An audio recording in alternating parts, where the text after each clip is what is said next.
BBC News with David Harper. Members of the Colombian Armed Forces have for the first time pleaded guilty to crimes against humanity over the deaths of nearly 250 civilians.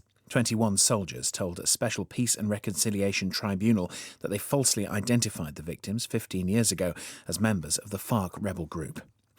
A court in Brazil has convicted 4 people with manslaughter over the deaths of more than 240 clubgoers in a fire 8 years ago. The blaze started when members of a band that was performing lit flares which set light to the ceiling. President Biden has acknowledged that inflation is affecting people's lives in the United States, where the annual rate announced today is at a 4-decade high. Prices rose by 6.8% in November compared with the same month last year.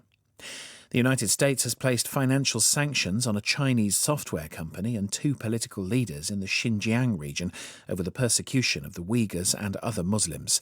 The 2 leaders are accused of taking part in the sweeping oppression of their own people.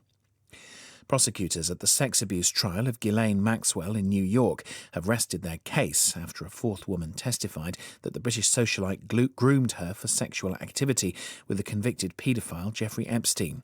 Ms. Maxwell's lawyers are expected to proceed with her defence.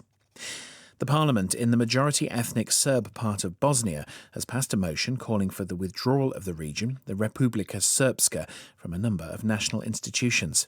The measure calls on Republika Srpska's government to prepare legislation within 6 months to pull out of Bosnia taxation, judicial and defence bodies.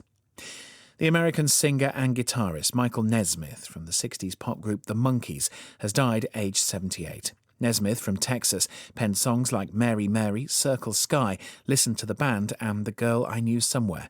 The star was known for his trademark green woolly hat. BBC News.